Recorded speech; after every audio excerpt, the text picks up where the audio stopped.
नमस्कार, मी प्रिया काळे. तरुण भारतच्या न्यूज बुलेटिनमध्ये आपल्या सर्वांचं स्वागत. आता पाहूया ठळक घडामोडी.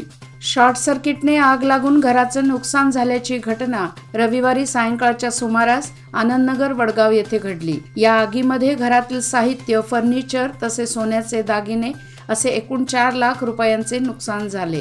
अग्निशमन दलाने आग आटोक्यात आणण्याचा प्रयत्न केला. कृष्णा तुकाराम वड्डेबैलकर, मूळचे गलगुंजी, हे सध्या आनंदनगर 3रा क्रॉस येथील सुनील अतवाडकर यांच्या घरी भाडोत्री राहतात. रविवारी सकाळी दुरुस्तीनिमित्त हेस्कॉमने वीज पुरवठा खंडित केला होता. रविवार असल्याने वड्डेबैलकर कुटुंबीय गावाला गेले होते. सायंकाळनंतर घरी आल्यावर पाहिले असता घरातील साहित्य जळून मोठे नुकसान झाले होते. पावसाला सुरुवात झाल्याने पावसाळी साहित्याची मागणी वाढू लागली आहे. विशेषतः रेनकोट, जॅकेट्स, छत्र्या, टोप्या, प्लास्टिक कागद, प्लास्टिक चप्पलना पसंती दिली जात आहे. जून पहिल्या आठवड्यापासून पावसाची सुरुवात होते. यंदा पावसाळा लांबणीवर पडला असला तरी पावसाळ्यात उपयोगी पडणाऱ्या साहित्याने बाजारपेठ सजली आहे. पावसापासून संरक्षण व्हावे यासाठी छत्री, रेनकोटची खरेदी होऊ लागली आहे. ग्राहकांना आकर्षक अशा छत्र्या, रेनकोट आणि इतर साहित्य देखील विक्रीसाठी ठेवण्यात आले आहे. शालेय विद्यार्थ्यांसाठी रंगबिरंगी छत्र्या आणि रेनकोट दाखल झाले आहेत. नादुरुस्त होऊन थांबलेला मालवाहू ट्रकला कॅन्टरनी मागून धडक दिलेल्या भीषण अपघातात चालक बचावल्याची घटना चिकोडी शहराच्या डंबळ प्लॉट जवळच्या निपाणी मुधोळ महामार्गावर घडली आहे. सुदैवाने मालवाहू रिपेरी करणाऱ्या मेकॅनिक आणि कॅन्टर चालकाला कोणतीही इजा झाली नाही. चिकोडी पोलीस स्थानकात या घटनेची नोंद झाली आहे. महाराष्ट्र-कर्नाटक सीमा प्रश्नाचा सर्वोच्च न्यायालयातील खटला वारंवार पुढे ढकलला जात आहे. या संदर्भात सीमा समन्वय मंत्री चंद्रकांत पाटलांबरोबर 10 जुलैपूर्वी दिल्ली येथे जाऊन विधितज्ञांशी चर्चा करू असे आश्वासन सीमा समन्वय मंत्री शंभूराज देसाई यांनी महाराष्ट्र एकीकरण समितीच्या शिष्टमंडळाला दिले. जगलबेट वनविभागाच्या अंतर्गत येणाऱ्या तिंबोली गावानजीक 2 अस्वलांनी एका वृद्धावर भीषण हल्ला केला होता. अस्वलांच्या या हल्ल्यात वृद्धाच्या डोक्याची कवटी दुभंगली होती. त्यामुळे या भयाण हल्ल्यातील वृद्ध बचावेल की नाही याची शाश्वती नव्हती. परंतु बेळगावमधील विजया ऑर्थो अँड ट्रॉमा सेंटरच्या डॉक्टरांनी तसेच डॉक्टर रवी पाटील यांच्या अथक परिश्रमामुळे त्या वृद्धाचा जीव वाचवण्यात यश आल्याची माहिती विजया ऑर्थोचे डॉक्टर सौरभ देसाई यांनी रविवारी आयोजित पत्रकार परिषदेत दिली. महानगरपालिकेच्या स्वच्छता विभागाकडून वेळेत कचऱ्याची उचल होत नसल्याने जागोजागी कचरा साचून असल्याचे दिसत आहे. यामुळे दुर्गंधी आणि रोगराईला आमंत्रण मिळण्याची भीती व्यक्त होत आहे. पावसाला सुरुवात झाल्याने परिस्थिती गंभीर बनू लागली आहे. त्यामुळे शहरातील कचऱ्याची वेळेत उचल व्हावी अशी मागणी स्थानिक नागरिकातून होऊ लागली आहे. कारवार जिल्ह्यातील होन्नावर पोलीस स्थानकात चौकशीसाठी आणण्यात आलेल्या व्यक्तीचा मृत्यू झालेल्या प्रकरणी 2 पोलीस अधिकारी आणि 3 पोलीस कर्मचाऱ्यांना सेवेतून निलंबित करण्यात आले आहे. ही कारवाई कारवार पोलीस प्रमुख विष्णुवर्धन एस यांनी केली आहे.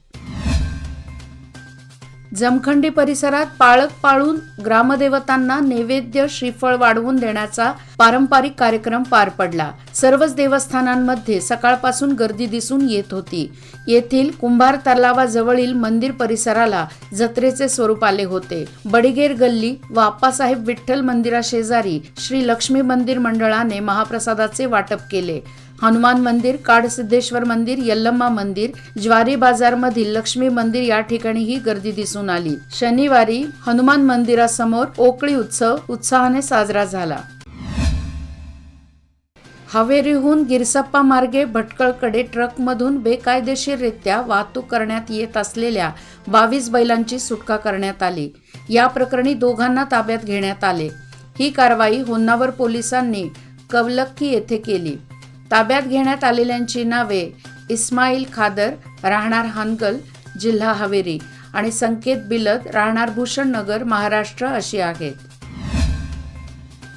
आषाढी एकादशी निमित्त लाखो वारकरी देशाच्या विविध भागातून पंढरपूरच्या पांडुरंगाच्या दर्शनाला जातात. बेळगावमधूनही हजारो वारकरी दरवर्षी पंढरपूरला जातात.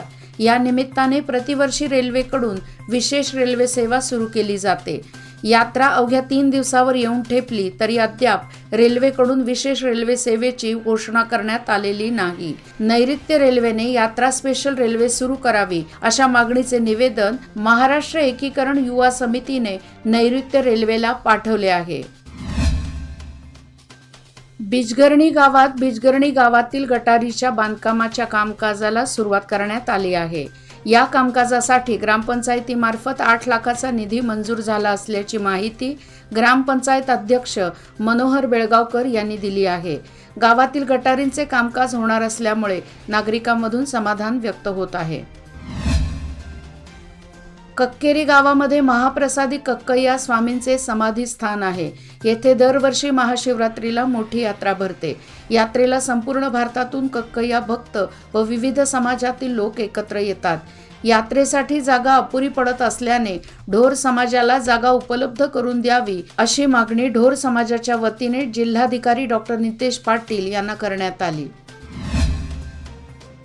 वर्षभर भजन कीर्तन नामस्मरण नामजप करून थकलेल्या भुकेलेल्या जीवाला मनशांतीचा विसावा मिळण्यासाठी विठ्ठलाचे दर्शन हा अढळ प्राप्तीचा योग आहे। म्हणूनच विठ्ठलाची आस धरलेल्या येथील देहूकर संप्रदायाच्या वतीने प्रतिवर्षी आषाढी वारी निमित्त मंगसुळी ते पंढरपूर पायी दिंडीचे प्रस्थान करण्यात आले।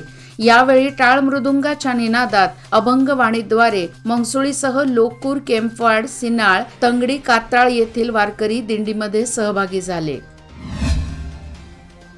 कोरेगल्ली शहापूर येथील गंगापुरी मठात गंगापुरी महाराज मूर्तीची प्रतिष्ठापना व उद्घाटन सोहळ्याला रविवारपासून प्रारंभ झाला। रविवारी सायंकाळी मठात सामूहिक अग्निहोत्राचे आयोजन करण्यात आले होते। उद्योजक विनायक लोकूर व हबप शंकर मोहिते यांच्या अधिपत्याखाली अग्निहोत्र कार्यक्रम पार पडला। राजा टाइल्स ते गोवा क्रॉस रस्त्याचे भाग्य कधी उजळणार? राष्ट्रीय महामार्ग प्राधिकरणाने आमदारांना ही खोटी आश्वासने दिली आहेत। खानापूर शहरातून राजा टाइल्स ते गोवा क्रॉस या रस्त्याची दयनीय अवस्था झाली आहे। झालेल्या पहिल्याच पावसात या रस्त्यावरून वाहतूक करणे धोकादायक बनले आहे। या रस्त्यावर अनेक लहान मोठे अपघात घडले आहेत। याचबरोबर आजचे बातमीपत्र इथेच संपले। अधिक माहिती आणि ताज्या घडामोडीकरिता पाहत रहा तरुण भारत न्यूज चॅनल। तसेच आमच्या चॅनलला लाईक, शेअर आणि सबस्क्राईब करायला विसरू नका। आणि विश्वासार्ह बातम्यासाठी दररोज वाचा दैनिक तरुण भारत। धन्यवाद। शुभरात्री।